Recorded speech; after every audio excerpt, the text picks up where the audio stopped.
At 11 o'clock on the night of the 16th of September 2004, Dilcia Mejia was a Miami-Dade, Florida resident. She had recently turned 16 and was watching television inside the residence of the Colonial Acres mobile home community. She lived there with her mother Dilcia Oliver and stepfather Raul Marta. Her mother left the home at 5:30 for work the following morning, but did not check on her daughter. A little after 9:15 a.m, Marta contacted the authorities after stating he came back home after stepping out for 90 minutes and discovered Mejia's lifeless body laying in her bedroom. She had been stabbed and her neck had been deeply slashed. He pleaded with them to come quickly.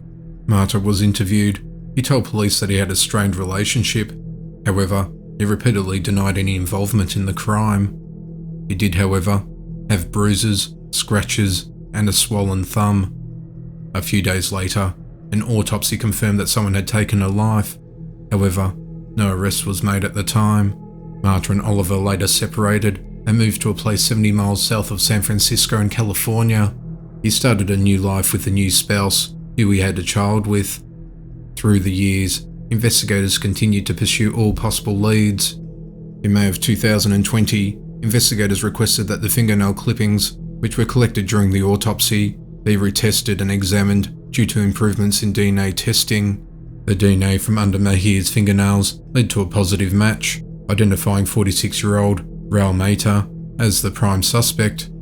Police said investigators were able to link physical and circumstantial evidence, successfully solving the case. A new arrest affidavit showed that Marta and Mejia had a strained relationship and stated that scratches and bruises were found on Marta's left forearm and inner bicep. It also revealed that the school counsellor was on the verge of telling Mejia's mother that Marta had made inappropriate advances toward her. On the 24th of September 2020, the authorities announced that they arrested Marta at his home. Mejia's loved ones were grateful that the case had been solved. Her cousin Trinidad Gonzalez said, "It's the biggest relief that our family has had, like a huge burden lifted from our shoulders. I'm left speechless, and I'm glad that Raul Marta can face the consequences of his gruesome actions and what he did 16 years ago. He's been taken into custody, and he's awaiting extradition from California to Miami-Dade, where he'll face charges for taking Mejia's life."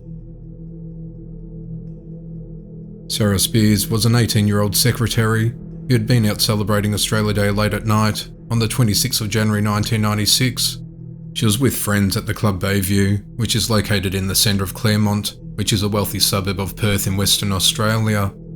At 2 a.m, she left the club and walked a short distance to a telephone booth.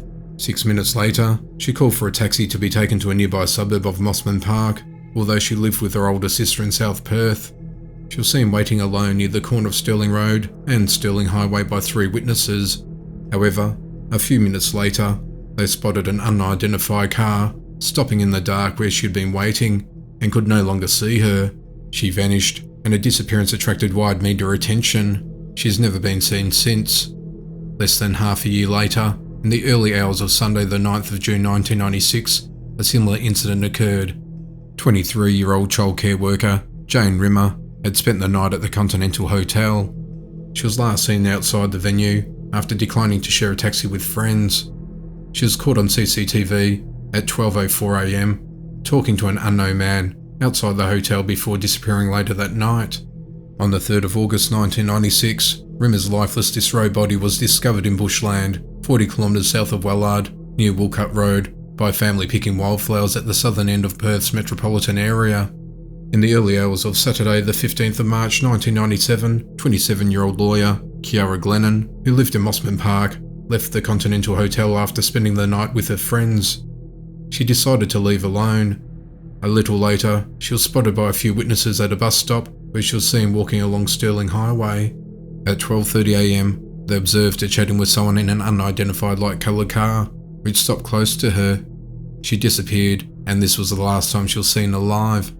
On the 3rd of April 1997, a bushwalker discovered her lifeless, partially clothed body 40 kilometres north, near a trucking scrub off Piccadilly Road in Eglinton.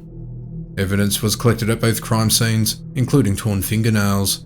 Within 48 hours of the disappearance of Spears, the case was taken over by the Major Crime Squad. After the disappearance of Rimmer, The police set up a special task force called Macro to investigate the two similar cases. After the disappearance of Glennon, police confirmed that they were searching for a multiple offender. The Western Australian government offered a $250,000 reward, the largest ever offered in the state at that time. Initially, the investigation centred on the unidentified vehicles seen at the two locations and the unidentified man seen in the CCTV footage. Interest then turned to Perth's taxi drivers because the women were last seen in circumstances where taxis were used. This included a taxi that claimed to have transported Spears the night before her disappearance.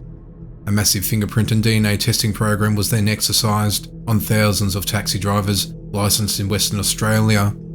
In December of 2015, investigators finally revealed that the fibres taken from Rimmer were identified as coming from a VS Series 1 Holden Commodore, which was a car spotted driving past a group of men shortly before Glennon went missing. Investigators concluded that the perpetrator was probably a single white male, aged in his mid-20s to mid-30s, who lived in the area, who appeared trustworthy, well organised, social, and well educated. The local street workers were also questioned for signs of unusual behaviour in clients. In April of 1998, investigators had their sights set on a 41-year-old public servant Lance Williams as a prime suspect. He was found driving the streets of Claremont after midnight, offering young women rides back to their homes. He had been seen circling the Claremont area up to 30 times. It seemed that the authorities were convinced that they had the right man, and it was just a matter of time before he would slip up and get caught. The police raided his home, and he and his family were relentlessly pursued by the media. They interviewed him at least 6 times, and he faced extreme scrutiny over the years. They continued monitoring him for a decade until police declared he was no longer a person of interest. Williams passed away from cancer in 2018 at the age of 61. The authorities never found anything connecting him to the crimes. Hundreds of people were questioned. Numerous other prime suspects were identified during the course of the investigation, but they were all cleared and the case went cold. Then, when all seemed lost, a breakthrough in the case surfaced in 2015 after several independent cold case reviews opened new lines of inquiry for the investigation. On the 12th of February 1995, a year before Sarah Spears went missing, a 17-year-old girl was abducted while walking in Claremont. She was bound using a cord and blindfolded, then driven a short distance to Karrakatta Cemetery, where she was indecently assaulted. Wayne Wookey was a security guard at the Hollywood Hospital that night. He had stopped during his rounds for a cigarette when he noticed a telecom van driving slowly down an otherwise empty street, past the hospital and towards the Karrakatta Cemetery. About 45 minutes later, the victim was found by a nurse with half her clothes removed from the waist down, banging on the hospital doors with her hands partially bound with what resembled telephone cable.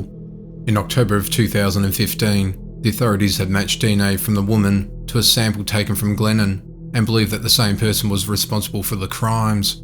But matching the DNA samples didn't lead anywhere until investigators also matched the samples to a gown that had been sitting in police evidence storage for decades.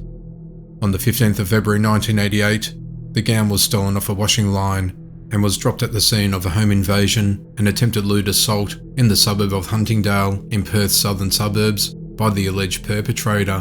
When it was retested with new technology, the DNA on it matched samples held in the National Police database, but it did not give a name. It instead led investigators on a search for the Huntingdale Prowler, a man seen lurking and breaking into homes in Huntingdale in the late 1980s and early 90s, often wearing or attempting to steal women's nightwear. Fingerprints were taken from one of the house break-ins by forensic specialists, were run through a national database in December of 2016 and allegedly found a match. He was a 21-year-old Telstra technician in 1990 at Perth's Hollywood Hospital, where he grabbed social worker Wendy Davis from behind and attempted to drag her into a toilet block. The woman escaped, the alarm was raised, and a security guard intervened, and Edwards was arrested for this incident. He later pleaded guilty to the assault for this attack and was placed on probation at the time and was ordered to complete an offender's course. He did not lose his job at this time. With the fingerprints matching his, investigators began watching Edwards in December of 2016. He was living with his stepdaughter in a house in Kewdale in Perth's southern suburbs. When Edwards discarded an empty Sprite bottle at the cinema, detectives retrieved it and matched his DNA to the samples taken from the crime scenes. Other evidence included Glennon's red-stained t-shirt, which contained fibres that matched clothing worn by Edwards during the course of his work for the communications company. Also, the fibres found on Rimmer earlier were discovered to have come from material inside a Telstra vehicle at the time the crime was committed, linking both cases. The vehicle was spotted in areas before the attacks occurred. The reason it took so long to connect the dots was the 1990 attack on Davis was only listed as a lesser charge of assault instead of indecent assault, and was never picked up on the radar of the authorities earlier in the investigation. Between April of 1996 and December of 1998, Edwards drove a white VS series wagon with Telstra logos. Telecom became known as Telstra when it privatised in July of 1995. As a Telecom employee, Edwards drove a van. On the 22nd of December 2016, police raided his Acton Avenue Kewdale home in Perth and he was placed under arrest. On the 24th of September 2020, he was found guilty of taking Glennon and Rimmer's lives and a list of other indictable offences, but was not charged for taking Spira's life as a body could not be found. The Claremont case is by far the largest investigation ever undertaken by the Western Australian state, which involved 18,000 suspects, including people directly nominated by the public. There were 11,000 items taken, 3,000 witness statements, and 205 terabytes of digital footage. More than 700 officers had been directly tasked to the job, while hundreds more police and public servants chased up leads, answering tens of thousands of calls from the community.